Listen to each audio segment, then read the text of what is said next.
Так, всім привіт! Всіх вітаю на каналі Людмили Хомутовської. Повідповідаю на ваші запитання, тому що не хочу нести хвости на той рік, а написали ви дуже багато запитань.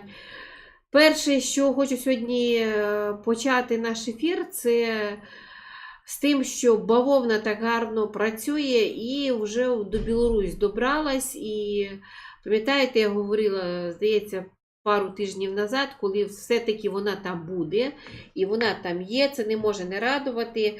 Так що давайте буду відповідати, давайте будемо рухатись. Ви мені написали під ефіром і набрало дуже багато таке питання. Доброго дня! Чи перестануть українці відчувати страх війни у 2023 році?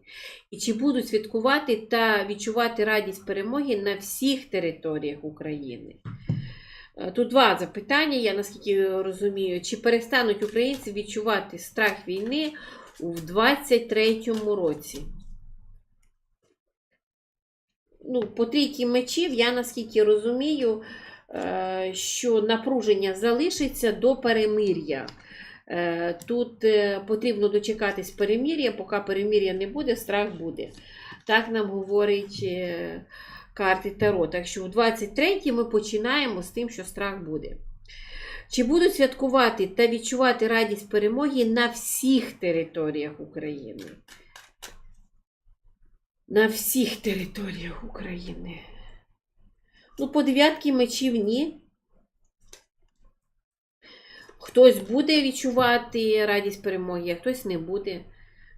По-моєму, теж такі, знаєте, відповідь стандартна. Чому стандартна? Тому що у кожного своя радість, а в нас ще ж люди працювали на тій стороні і не всі розуміють, що чекати, тому що нема алгоритму дії, наприклад, якогось законного проєкту, що до того часу було одне, після того часу зовсім інше.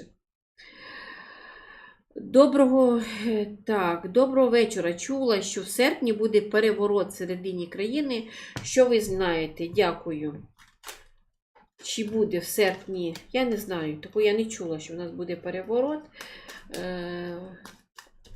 Скажіть, будь ласка, чи буде переворот всередині України в серпні місяці?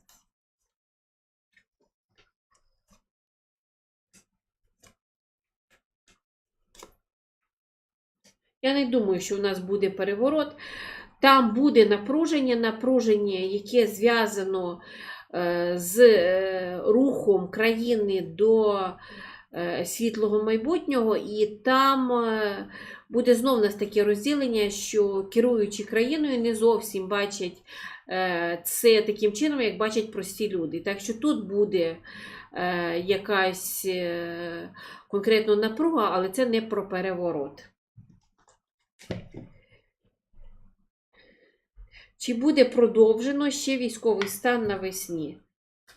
Я думаю, що буде, тому що я казала і кажу, що, як по мені, зараз в нас відкривається друга тема. Тема того, що з України то війна піде, але як варіант можуть Україну завести чи в Білорусь, чи в Росію, чи ще кудись. Це є таке відчуття. Це моє, а зараз чи буде продовжено військовий стан навесні? По колесниці буде.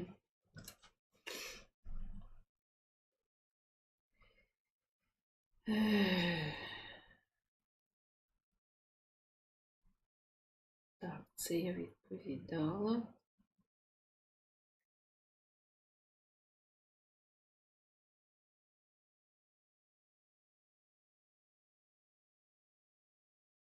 Ага. Так, Анна пише, в якій послідовності будуть звільнені такі міста: Донецьк, Луганськ, Мелітополь? Яке з них перше? Давайте подивимо, я так ще не дивилась. Якою послідовністю будуть звільнені міста: Донецьк, Донецьк, Луганськ, Мелітополь. Донецьк.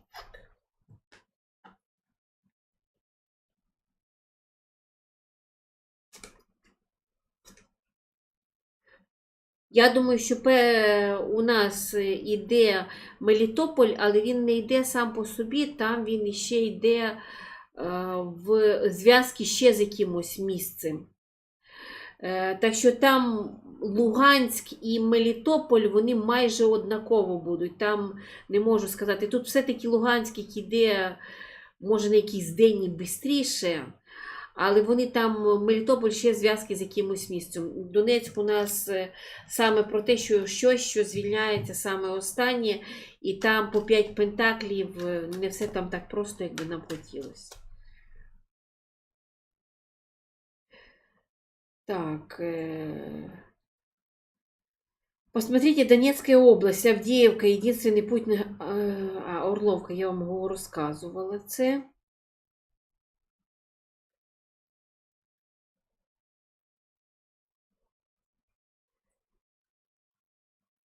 Це теж казала.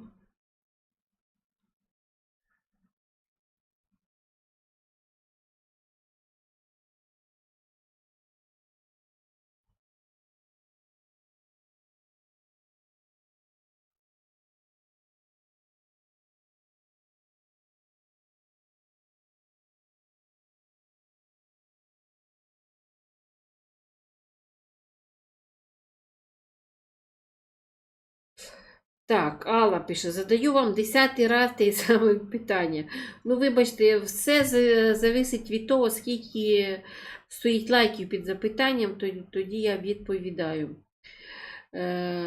Скажите, пожалуйста, ПГТ Ялта, поселок между Мариуполем и Бердянском, что нас ждет? Нужно ли выезжать? Страшно.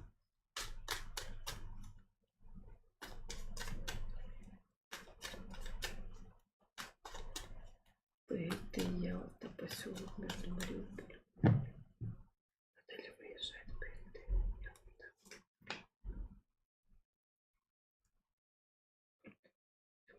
Человеческая жизнь.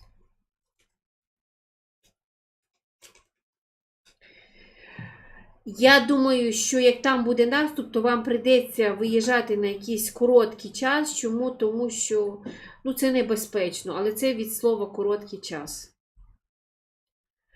Так що на ваше запитання, як будуть зовсім близько, прийдеться виїжджати.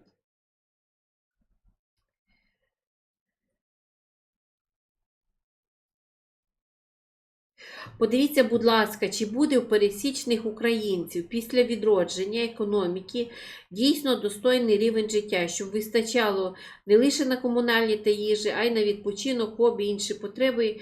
Чи зменшиться у нас рівень корупції і коли? Скажіть, будь ласка, для пересічних українців, чи збільшиться рівень життя після відбудови?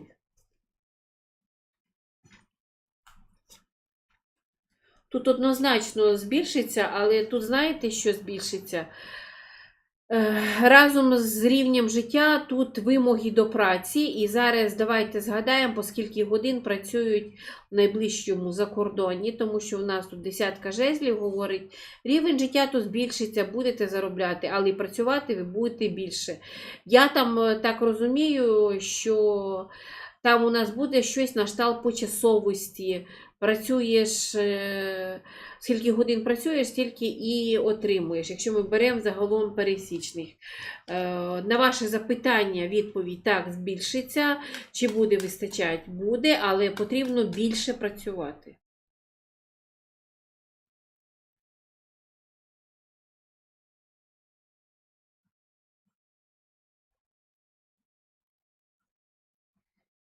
Так.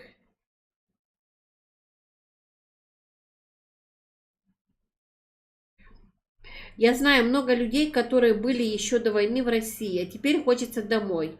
А нет сейчас возможности. Да и слушая ваши расклады, соглашусь с вами, что лучше сейчас не ехать, сохраняя энергоресурсы для тех, кто не может выехать из-за разных обстоятельств. Скажите, пожалуйста, будет ли весной возможность выехать с России в Украину?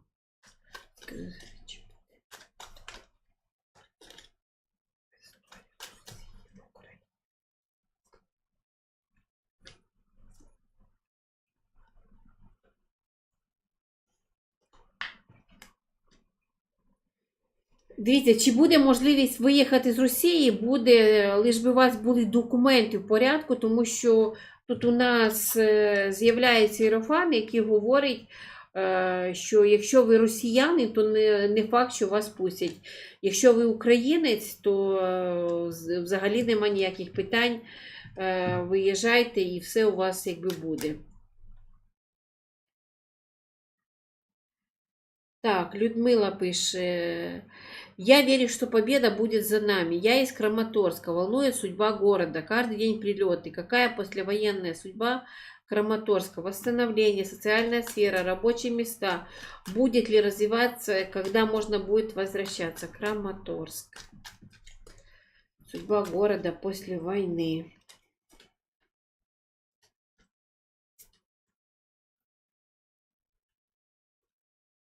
Дивіться, чи буде місто відроджуватися? Буде, однозначно буде, але це не буде зразу.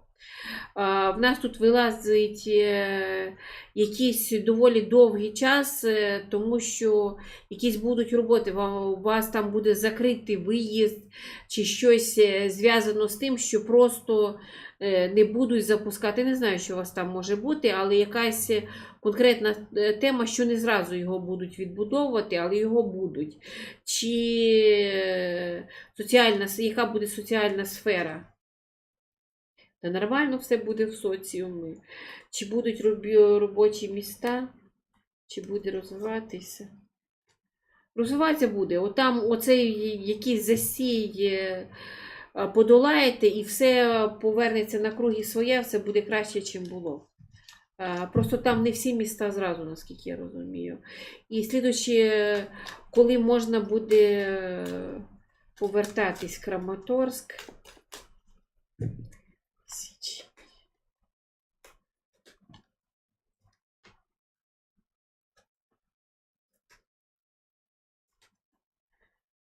Те, що для всіх останніх міст скажу, тому що якось квітень-травень беріть да їдьте. До квітня-травня не рекомендую нікому нікуди повертатися. Скажіть, будь ласка, чи розпочалась деокупація Запорізької області і коли вона буде звільнена? Чи почалась деокупація? Почалась. Коли буде звільнена? Січень.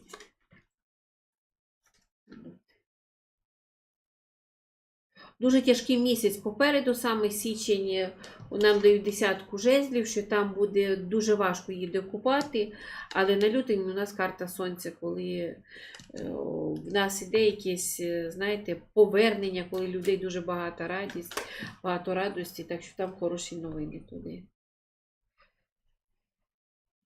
Так, пані Людмила, цікавить питання наступне. На Галицькому ринку у Львові знайшли склад зі запчастинами до винищувач авіації на сотні мільйонів гривень. Чи причасні до цього понесуть відповідальність? Хто причесний до цього? Діячі політики біля президента? Чи це причетність колишнього президента? Дуже цікаве запитання, я навіть такого не чула. Давайте перше питання. Чи причасні до цього керуючи саме вашого міста, да? Причасні. Хто причесний? Діючі політики біля Зеленського? Чи це стосується Порошенка? Я, наскільки розумію, це все-таки не бачу, що це прямо стосується Порошенка, це більше щось цієї партії.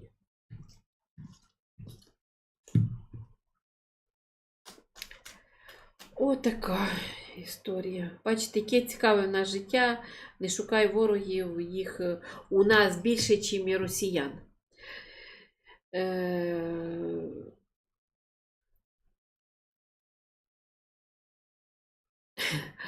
Цікаве питання задає нам Лариса Бонзюк. Я знаю, що відбувається, я вас слухаю, Але мене давно мучить одне питання, чи були в Ісуса Христа діти? Я знаю, звідки у вас ці знання, я сама цим займалася запитанням дуже багато років назад. Скажіть, будь ласка, чи були в Ісуса Христа діти? Десятка пентаклів були діти, і там не одна дитина, там багато дітей. По десятки пентаклів там було багато дітей. Так що були там діти, все з Ісусом Христом було як з нормальною людиною. Скажіть, будь ласка, чи будуть покарані можновладці Запоріжжя за розкладання гуманітарної допомоги? Я дивилася це питання декілька місяців назад. Тоді, пам'ятаю, сказали, що будуть. А зараз давайте подивимося, чи будуть вони покарані. Я думаю, що будуть. І тут, знаєте, в чому прикол? Тут не прикол навіть в тому, що хтось з влади прийде і будуть карати. Тут в тому, що самі жителі будуть піднімати це питання, і самі жителі будуть вимагати. Так що вам прийдеться без кінця ставати, це питання мусолити, підіймати, і тоді якимось чином наша влада вже почує. Не буду нічого казати про владу, бо зараз знову якісь особо довбануті почнуть кричати, що я порохоботка. Якщо люди не бачать, що відбувається навколо їх, то це їх проблеми. Яка мета була присутності Єрмака на зустрічі із Байденом?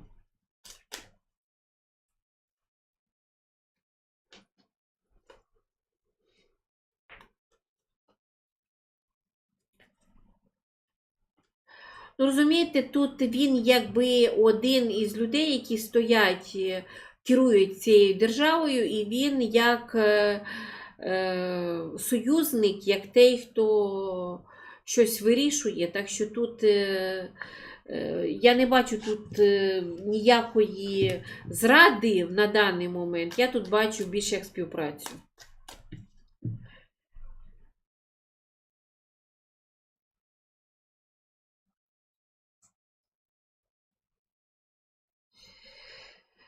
Так, дуже хочеться в деталях дізнатися найближче майбутнє нашої України, який розвиток, які галузі будуть пріоритетними, які професії для молоді будуть затребувані, які мови слід учити і так далі. Дивіться, загалом дам таку по світу. У нас 2000 рік, він не скоро закінчиться, як ви розумієте. Принаймні нам ще потрібно 78 майже років для того, щоб ця ера закінчилась. І в нас 2000 рулить. Про що нам говорить те, що 2000 рулить? Це в нас рулить знання, які обнулюються, і знання, які народжуються. Це взагалі вся сфера IT, все, що туди можна притулити, воно буде в пріоритеті найближчі 100 років. І ми зараз, згадайте, як у нас стала революція, то в нас всі країни перейшли на, тоді називалось, на індустріацію. Тобто у нас почали розвиватись фабрики, заводи, такий пішов розвиток. Зараз у нас точно такий розвиток буде становитися в всіх сферах, які зв'язані з інтернетом. Це в нас буде ще більше інтернету, і в нас інтернет зайде в повністю всі галузі нашого життя. І в нас велика кількість відкриття, вона з однієї сторони в науці, коли буде роботизація обов'язково, але в нас буде ця роботизація, вона і стосуватися людей, в плані чого, що, наприклад, будуть залазити в мозок, щоб у нас могли люди ходити після інсульта, тому що таке в нас інсульт? Це коли у нас наші нейрозв'язки розірвалися, і у людини є ті ж самі руки-ноги, тільки він їм не може керувати. Так що це в нас такі з'явиться, хто доживе до кінця, ви, може, згадаєте колись мої слова, і ви побачите, що це все піде. Тобто в нас медицина теж завдяки цьому зміниться кардинально. Так що за найближчі 30 років, я це писала, мені здається, років 3 назад в себе на Фейсбуці, і я писала, що в нас все буде електронне. От я не знаю, що туди ще можна додати, але в нас повністю все буде в інтернеті, зв'язком. Так, це буде і поліція в нас буде в інтернеті, в нас все буде в інтернеті. Це, так що зразу ж настраю те, що руками мало що буде робитися, воно все-таки буде вдосконалюватися. Якщо ми дивимося саме Україну, то давайте, які галузі будуть пріоритетними по Україні. Україна в нас стає з однієї сторони військовою державою, нам дають імператори, які відповідають за війну, і в нас країна військових. З іншої сторони, те, що в Україні найкращі айтішники, в нас те, що відповідає за інформацію, тут нікуди не дівається, і в нас ще дають кубки, а кубки в нас говорять про природу, про туристичний бізнес, про різного роду заклади, які будуть стосуватися харчування, відпочинку. Тобто така ще в нас курортно-туристична зона, в нас теж буде в Україні. Що ще? Дуже багато буде нових шкіл. Дуже багато нових шкіл, тому що тут якось ще Україна чогось буде вчити світ. Не знаю чого, але в нас і галузь шкіл доволі теж сильно буде працювати. І ці школи будуть, я наскільки розумію, першими в світі. Так що це отакі пріоритети, що будуть у нас в Україні. Якого, давайте чуть-чуть зробимо ще глибше, а до якого рівня дійде Україна найближчі 10 років? До якого рівня світового? Звідно, колесниці ми вилетимо на максимально високий рівень. Не здивуюсь, що ми прирівняємося до Європи. І з того, що я бачу, що ми можемо взагалі перепригнути навіть рівень Європи. Тут тема того, що Україна, вона буде одною з перших, вона залишається, через що я знову ж років 2 назад писала за землю, що якщо у вас нема нагальної потреби, я вас просто умоляю, не продавайте свою землю, бо це максимально великі гроші, які ви можете втратити. Зараз ви її за 3 копійки продасте, зараз, а через 10 років фіг купите. Це максимальний скарб.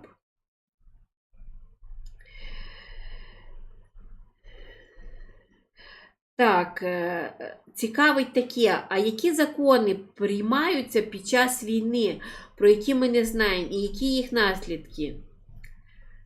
Цікаве питання, дякую. Чері, я теж чула, це ви не перше написали, тому що я читаю повідомлення, навіть ту єресь, яку мені пишуть, але я читаю. Скажіть, будь ласка, які закони приймаються під час війни? Давайте чуть-чуть по-іншому.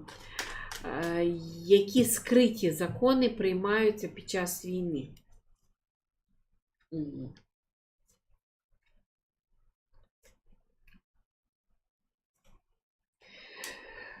Скриті закони, вони якось про передачу влади. Там є якісь критерії і щось, що потроху забирає владу. Взагалі не здивуюся, як потім ми дізнаємося, що там і з виборами якось закон міняється, і взагалом з правлінням в державі міняється закон. Так що там саме цей вислів, що Ванька кушає, слушає да кушає, він доволі сюди добре прикладається. Я, наскільки розумію, люди готуються до слідуючих виборів і вони роблять своє. І знову обов'язково напишіть мені, що я порохоботка, і всю гадість, яка прийшла вам зараз на думку. Бо ви ж знаєте, це ж я не говорю від щирого серця, це ваші мізки закручуються, і ви починаєте шукати зрадників. Так. Білоруський чобіт зайде на 10 кілометрів, 50 чи більше 100 глиб нашої території від кордону. Сьогодні дивилась, говорила, ну давайте ще раз подивимося. Кстати, цією колодою я не дивилась, давайте я візьму таку військову колоду з Темпак Таро. Скажіть, будь ласка, наскільки глибоко зайде з Білорусі, да, військові? На 5-10 кілометрів. На 10-20, на 20-30, більше 50, більше 100.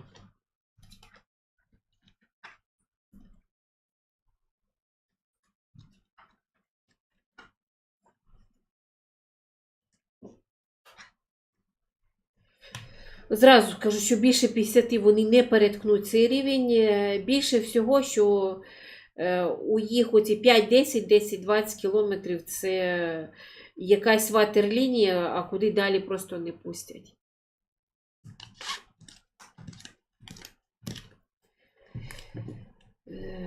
Так.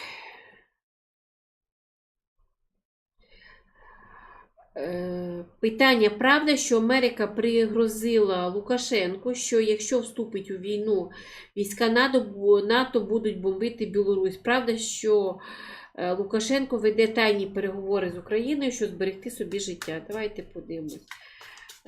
Чи пригрозило, що НАТО почне бомбити Білорусь? Дивитесь. У нас десятка пентаклів. Я не думаю, що це так звучало, що саме НАТО буде бомбити Білорусь. Я думаю, що звучало, що взагалі почнуть якимось чином бомбити Білорусь. Отак воно звучало. Трошечки тут не та риторика. А чи веде Лукашенко тайні переговори з Україною?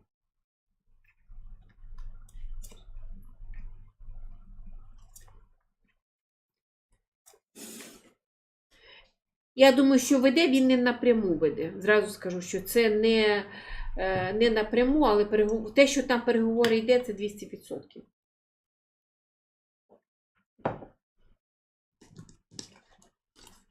Хай веде, хай слава Богу, що веде, тому що нам потрібні союзники, і навіть ті союзники, які, вибачте, мені гімнюки, все рівно нам потрібні, тому що чим більше буде на нашій стороні, тим швидше буде наша перемога.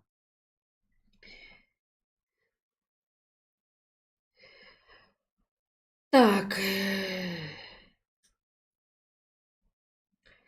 Посмотрите, пожалуйста, что ждет город Луганск. Именно сам город, не область. Это важно, потому что зачастую все говорят за Луганскую область. Там людина, то есть, що чекає Луганськ? Саме Луганськ.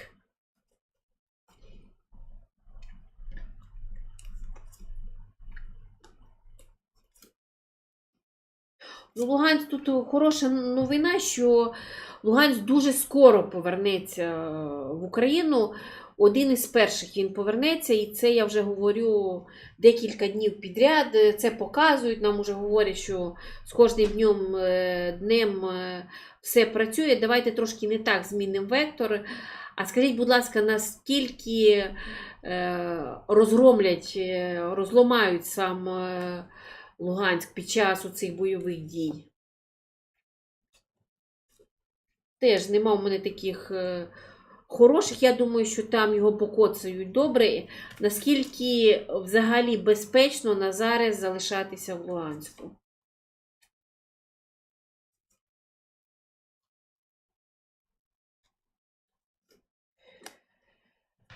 Ну, зрозуміло, що було б краще, якби виїхали, але там є де кудись сховатися, із того, що я бачу, то тут все-таки велика вірогідність, що люди виживуть. Так що там такі доволі хороші дають прогноз.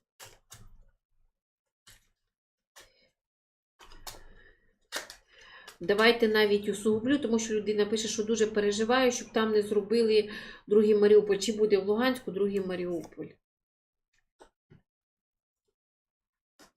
Ні, там не буде другий Маріуполь.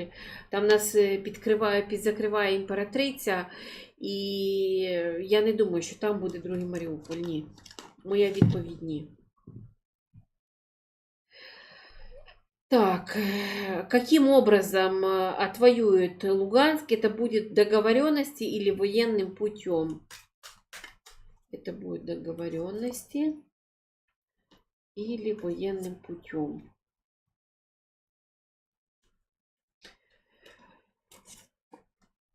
Ну, там буде щось на рівні того, що там буде і воєнний путь, і домовленості, там все-таки повоюють за нього. І друга історія, що в якийсь період, коли вони відступлять, але сказати, що там геть не буде за його воювати, це неправда.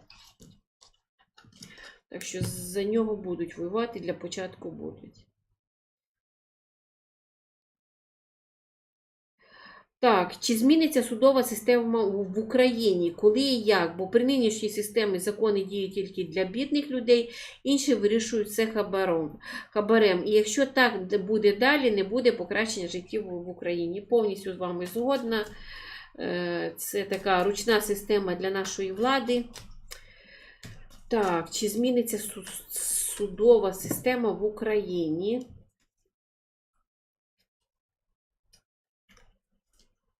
Зміниться в нас судова система, чи буде в нас ну, якась справедлива, да, судова система.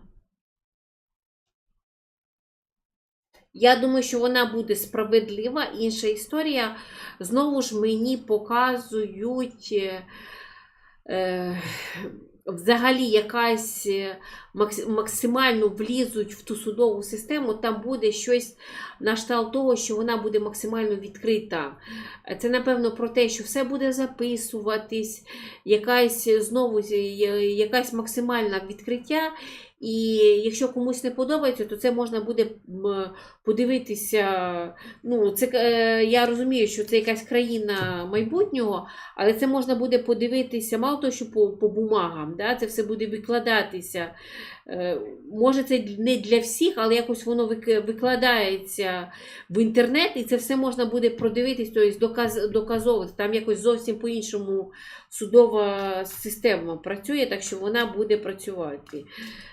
Давайте по-іншому запитаємо, давайте запитаємо, коли вона зміниться. Тому що, знаєте, ми запитали, що після війни вона закінчиться, а коли вона закінчиться?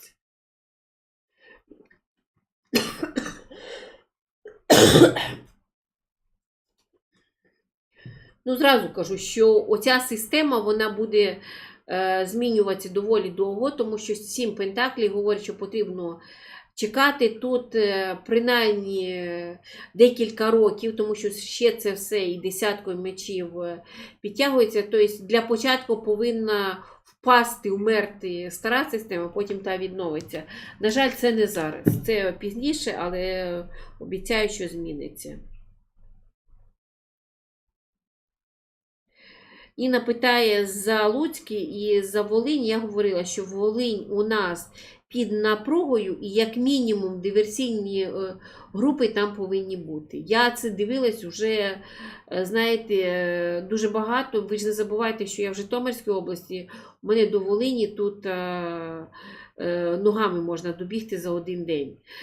І вона в мене болить не менше, ніж вам. Якось на рівні диверсії там по-любому у вас щось повинно бути.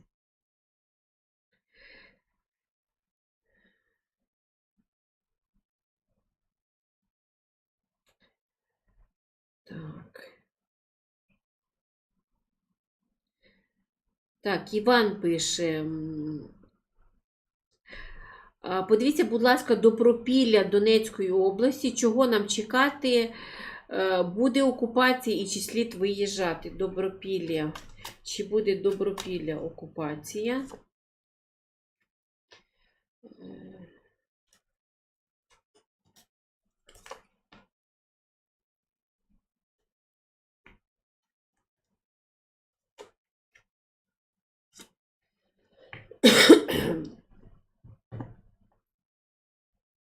Ну, якось до вас підійдуть максимально близько. Сказати, що буде окупація, я все-таки не можу, але якимось чином вони там трошки вас підзачіплять. Чи слід вам виїжджати? Ну, якщо є, то карти, як завжди, говорять, що краще виїжджати, навіщо ризикувати. Але все-таки, ви знаєте, ви йдете якось боком, ви йдете, що називається, рядом. Так що тут я б не сказала, що вже так потрібно збирати речі і бігом виїжджати. Я так це не бачу. Я не можу вам не заборонити, розумієте, не сказати, що обов'язково виїжджайте. Я вам говорю так, як я відчуваю.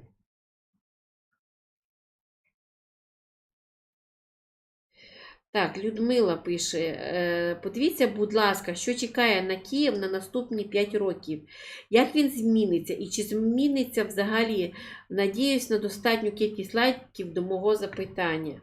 Скажіть, будь ласка, що чекає на Київ на 5 майбутніх років?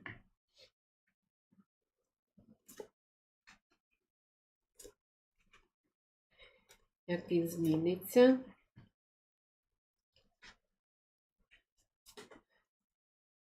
Ну, я вам зразу скажу, що у нас Київ стає ще більшим гігантом, чим був до цього. Тут нам дають король Пентаклів. Король Пентаклів – це про те, що він стане ще більшим. На кшталт, ну, будь вона не до ночі згадана Москви. І це дуже велике місто, де будуть зароблятися максимальні гроші, де все буде крутитися, вертітися. Так що там Київ має таку тенденцію розширятися. Як він зміниться, кардинально зміниться. Тут він взагалі по дурню змінюється. Це якщо пройде якийсь час, то ви навіть не впізнаєте Київ, тому що там все, не побоюсь цього слова, це місто майбутнього, це місто, яке таке з однієї сторони показове, а з іншої сторони це таке місто світу. Так що Київ там у вас розширення і ще більше. Там, в принципі, доволі хороша перспектива Києва. Якщо хтось думає, чи потрібно і вас, чи може є якась навіть будівлі, може навіть є села ближчі до Києва, знову ж та сама тема. Без нагальної потреби нічого не продавайте, бо це у вас золота жила, не побоюсь цього слова. Так, це буде у когось через 5 років, у когось через 10, але масштабірування Києва буде доволі велике. Нема у мене карти, мені навіть, знаєте, захотілося подивитися через років 10, куди він зайде. Це треба відкрити карту Києва, зараз не маю. Я такої нагоди, поки знайду, то час пройде. Не хочу людей затримувати, тому що я розумію, що всі хочуть відпочивати.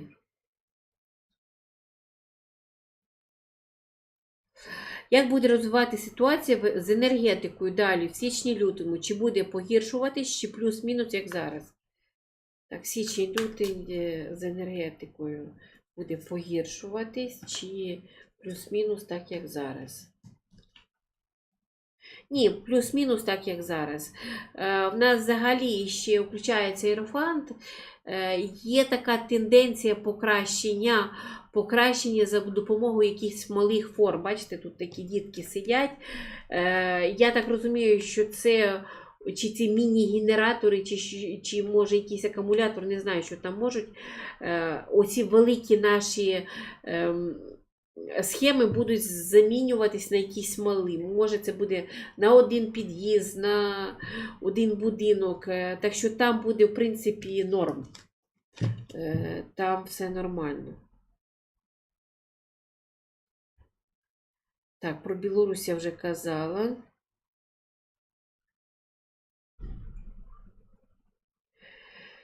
Розкажіть, будь ласка, як деокупують Запорізьку АЕС? Чи почне вона виробляти електроенергію в систему України в найближчий час? Давайте почнемо ззаду. Чи почне виробляти Запорізька АЕС електроенергію в систему України?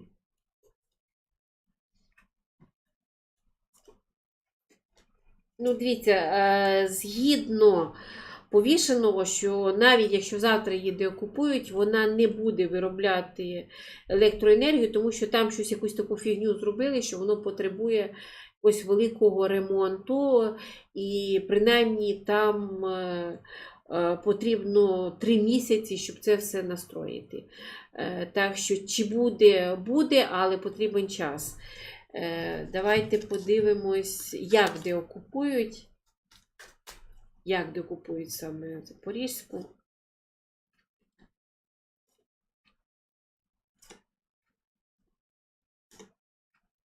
Да як деокупують?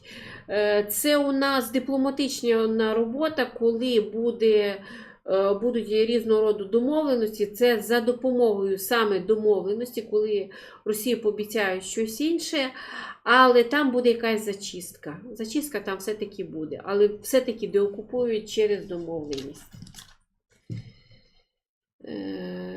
Так, скажите, после освобождения Энергодара будет ли обстреливаться город, будут ли вообще разрушения в городе, когда можно возвращаться домой? Будут ли обстреливать город после освобождения Энергодара? Я думаю, що будуть. Чи будуть розрушення в городі? Ну, сказати, що у вас усе так, як було, я не можу, тому що у вас будуть розрушення, але якщо ми будемо дивитися на інші міста, то, знаєте, то можна сказати, що ще більш-менш нормально. Ну, я розумію, якщо порушений якийсь будинок, скажуть, ну, якусь єресь несе, щось таку фігню говорить, як таке можна. Ну, так мені показують. Якщо зрівнювати з чимось, то ще з Енергодаром більш-менш нормально. Коли можна повертатися? Січень, лютий.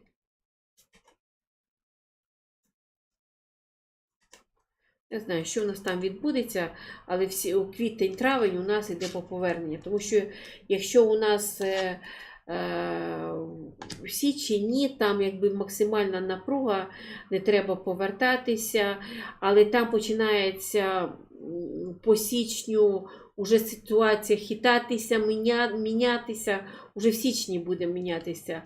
По лютому обнулення ситуації, я так розумію, що все-таки там повинно це бути, але повертатися нормально, от нормально, стабільно в нас йде все-таки 4-й місяць наступного року.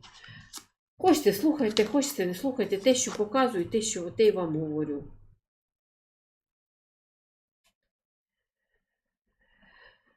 Так, посмотрите, пожалуйста, наступление с Беларуси на Черниговскую область в январе. Давайте подивимось. Наступ на Беларусь.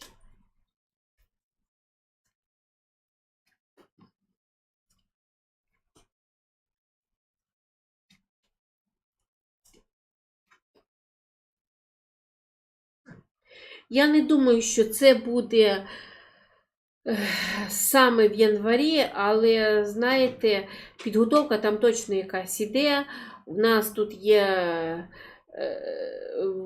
конкретно такі карти, які говорять про напругу, і я так розумію, що різного роду чи диверсійні групи, вони там вас будуть проскакувати для чого, щоб подивитись, наскільки можна піти.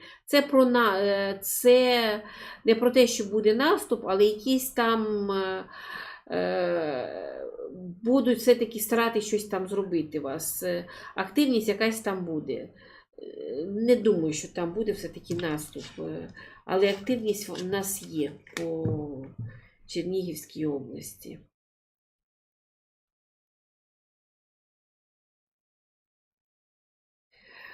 Скажіть, будь ласка, когда Одесский порт сможет работать? Огромное количество семей остались без работы.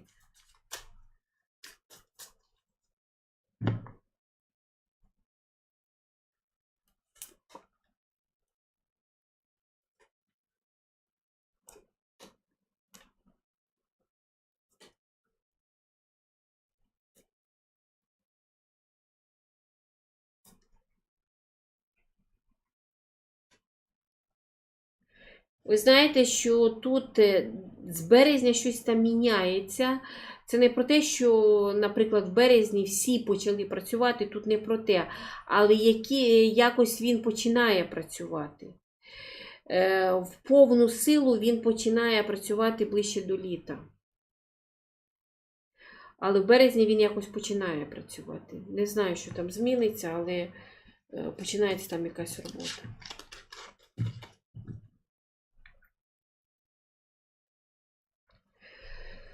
Так, Елена пише, скажіть, пожалуйста, коли уменьшится террор Херсоном? Мы как зайцы на сафари, очень страшно.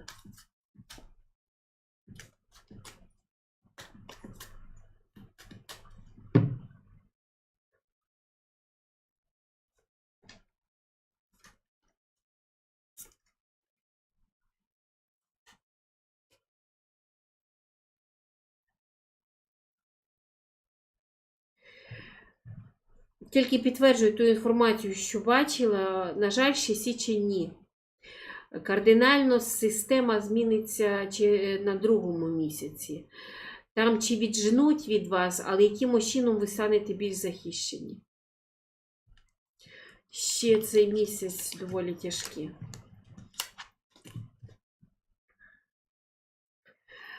Скажите, пожалуйста, война закончится так же неожиданно, как и началась? Я зразу скажу, що я цю думку не розділяю. Я не знаю, хто це таке придумав, що вона неожиданно закінчиться. Давайте так і спитаємо, чи закінчиться війна неожиданно.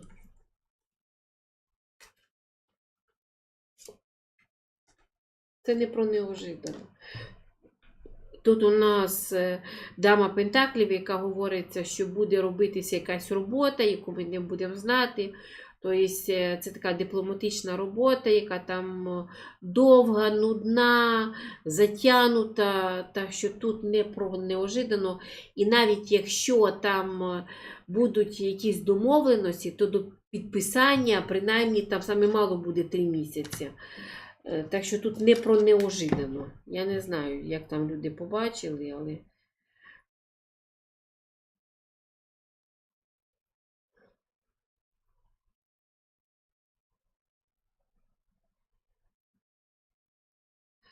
Так, по Охтирці. Ми з Охтирська. На жаль, місто з кожним днем занепадає.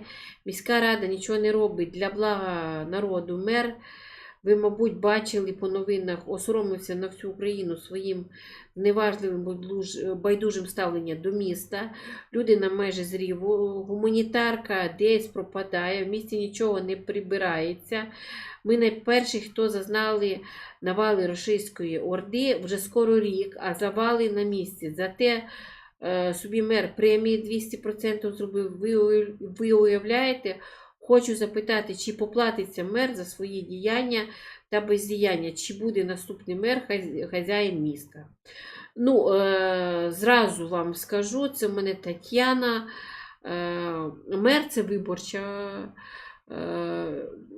виборча саме людина, і його точно так, як люди вибирають, вони можуть точно так же його зняти. І якщо це не ваша особлива думка, то починайте оцю діяльність, підбадьорюйте людей, що давайте ми напишемо в Офіс президента, щоб його зняли.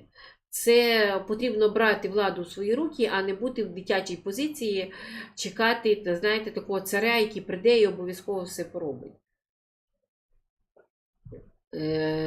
Я живу в маленькому місті на Житомирщині, і повірте мені, що наш мер отримує хвости в гриву, не дивлячись на те, що війна. Так, він у нас хазяїн, тут я нічого поганого сказати не можу, але йому теж люди спуску не дають.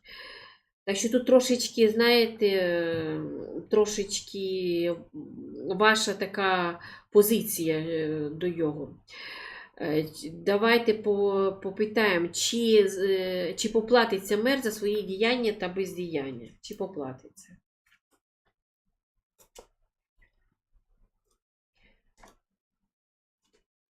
Я думаю, що не поплатиться. Думаю, що не поплатиться, тому що ніхто на його не напише, ніхто його не приведе конкретно до розплати. Чи буде колись господар-мер?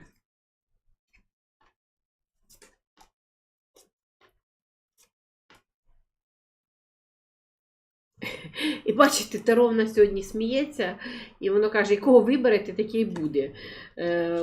Продовжує мою думку, продовжує саме те, що я вам говорю. Тут більш про активну громадянську позицію, так що тут отака історія. Так, в одном из раскладов вы сказали, что Кирилл считает, что мы ушли от православной веры. Действительно ли мы отошли вообще? От чего мы отошли? Значит, это, что мы куда-то перешли. Тогда какие высшие силы нас ведут, курируют? Спасибо. Хорошо. Трошечки путане запитання, зараз я його сформулюю. Ну, те, що рахує Кирил, нас мало цікавить, так? Тому що ми знаємо, яку віру він пропагує. Навіть Папа Римський кардинально змінив свою риторику, якщо ви чули, да, вже там згадується про Україну, яким чином він став на бік миру. І, о Боже, не дивлячись на те, що пройшло 9 місяців, якось він це вивів на свідомість і свідомо про це говорить. За це йому честь і слава, і це, перш за все, робота України, яка зроблена саме дипломатами України, які його повернули до цього. А питання Україна на духовний рівень вийшла вище чи нижче, якщо вона звільниться саме від Московського патріархату?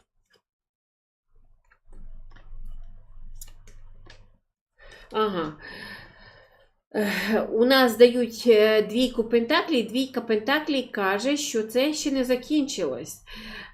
Це нам тільки здається, що ми туди відійшли. Там будуть іще повертання, ще будуть різного роду релігійні воїни, коли там Росіюшка буде старатись на рівні релігії повернутися. Так що ми ще стоїмо, я б сказала, на одній драбині, нікуди ми ще не піднялись, не впали, ми зараз застряли, і там як воно буде відбуватися. Добре, а давайте скажіть мені, будь ласка, через рік, в яку сторону ми почнемо рухатись? А от через рік у нас вже все кардинально зміниться. Ну, для початку дають башню, то що в нас таке башня? Це поламається сама система релігійна, і тоді ми вже перейдемо на кращий рівень. А поки ми ще там повоюємо вже на рівні віри.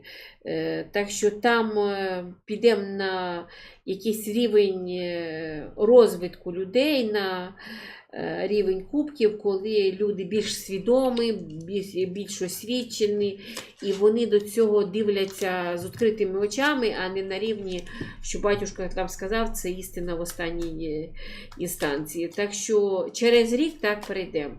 Зараз поки ми крок вперед, два назад. Не треба думати, що вже там вони посідали, вушки звісили і дадуть, щоб воно все рухалось, як рухалось. Будуть вони відвоювати свої позиції, ще якось активуватися. Да? Так, про авіацію я вже відповідала.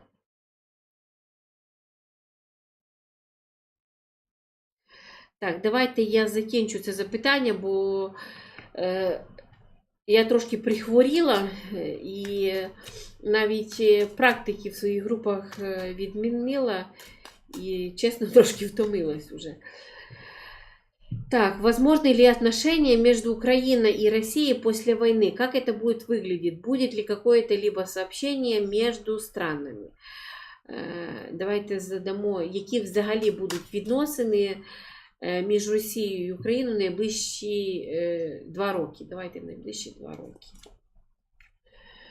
У нас йде 7 кубків.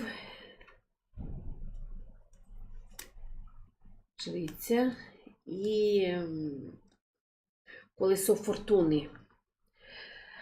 Про що нам говорить? Знаєте, ми будемо ще конкретно знаходитись в своїй ілюзії, в зв'язку з того, що ми будемо ще з ними підвойовувати.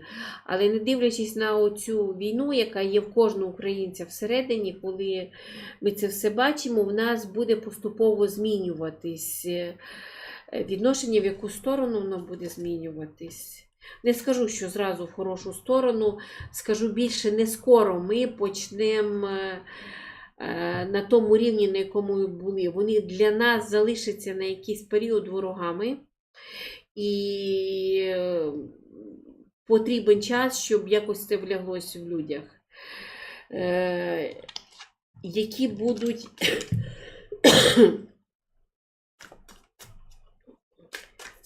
відносини, давайте, через 3 роки.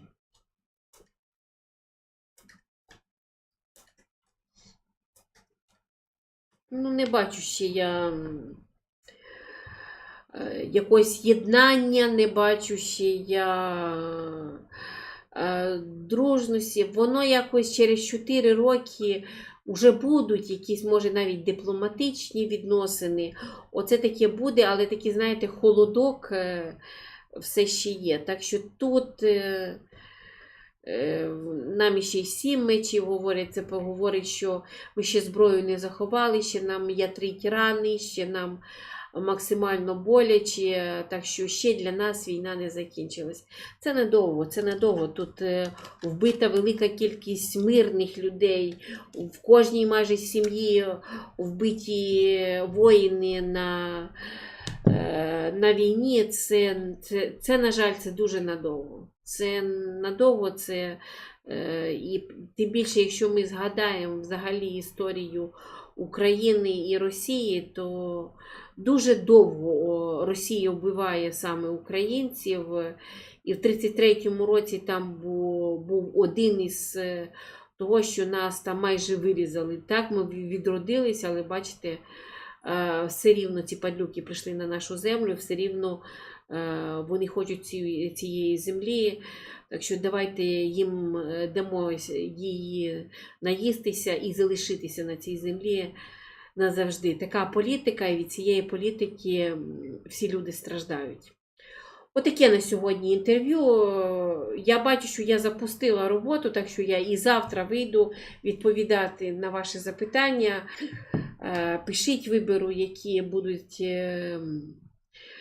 набирати максимальну кількість лайків, я буду відповідати. А з вами була Людмила Хомутовська, як завжди. Якщо вам подобається, ставте вподобайку. Якщо хтось не підписаний, підписуйтесь.